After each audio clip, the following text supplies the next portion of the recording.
Rapper Cardi B was in a Queens courtroom today to plead guilty to charges related to 2 strip club brawls. So Cardi B finally pleaded guilty.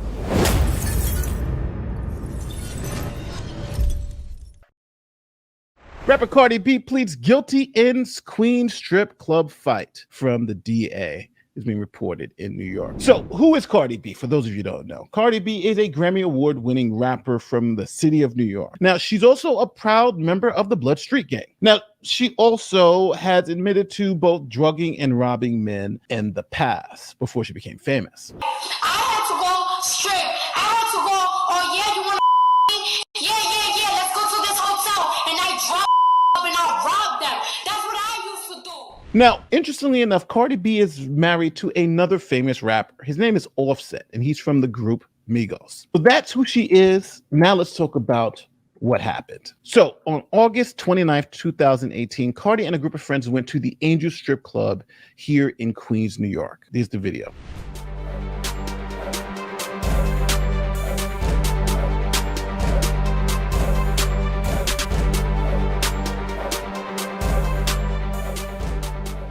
Now, it's alleged that Cardi B ordered 2 bartenders named Jade and Batty G to be beaten because it was alleged that Jade was sleeping with her husband Offset at the time. So here's a picture of the strip clubs. Here is Jade and her sister Batty G, looking pretty good too. Now, this was being reported all over the internet. Here at BET, Cardi B shuts down rumors of Offset's new side chick. Here's another one. It's Only Entertainment. Offset cheating on Cardi B with Batty G. Sister Jade and her baby daddy sends threats. In this case, the government had a mountain of evidence against Cardi B. For instance, they alleged that they had a video of Cardi B throwing an ice bucket at these women during the alleged assault. And allegedly, Cardi B planned the attacks over DMs, and the government had those DMs. For instance, the government alleges that Cardi B coordinated the date, time, location of the assault with accomplices, ordered one of the co-defendants to actually record it, and even discuss payments for the assault. So with all that evidence, Cardi B was officially arrested on October 1st, 2018. She was charged with 2 misdemeanors, assault and reckless endangerment. And Cardi B received what's known as a desk appearance ticket. Now, Cardi B rejected a plea deal that was offered on April 2019, where the government had asked her to plead guilty to 3rd-degree assault with a conditional discharge. So what's a conditional discharge? A conditional discharge is where you get to stay out of jail, and if you're good for about a year, that means no arrest and you pay your fine, then even though you'll have a misdemeanor conviction on your record, the case will eventually be dismissed and you can go on with your life. Now, Cardi B rejected that plea deal. After rejecting the plea deal, the government indicted Cardi B on 14 charges, including 2 felonies. Now, Cardi B was facing 4 years in prison. So let's fast forward 3 years later to the eve of trial.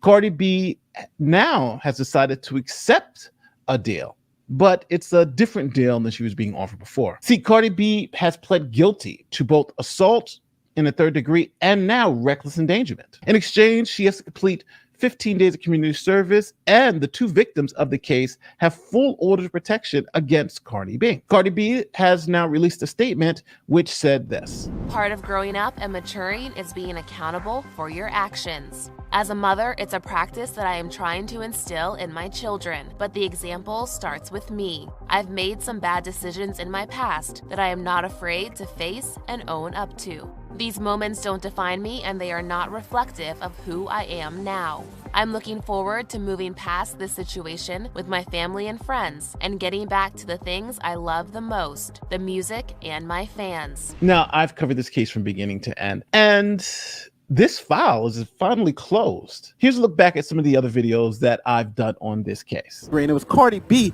who's just now been indicted. So I wanted to see, because it's from a story from like a couple of months ago in October. Federal government's arrest and prosecutions of the 9 Trey and 5'9" Brim sex of the Blood Street Gang here in New York City. 2 federal indictments for Cardi B's BFF Star Brim, and we look at Cardi B's actual charges in New York State Court. Now I've used Cardi B's name, which is her government name, and you can pull up the case right here, Queens Supreme Court. Now this is a court that handles felonies, so there it is. Cardi B is facing 4 years in prison. So at the end of the day, Cardi was offered a nice deal at the beginning. She held out for 4 years, pleads guilty to harsher penalties now, has to do some community service and get to go on with her life. But what do you think? Do you think she should have pleaded guilty, 4 years ago when the government obviously had all this evidence? Do you think she should have waited all this time to plead guilty? It seems like the government's case was pretty solid. Or do you think the government's case was sloppy? Let me know in the comment section what you think. My name is Nate the Lawyer, and I'll see you next time. Peace.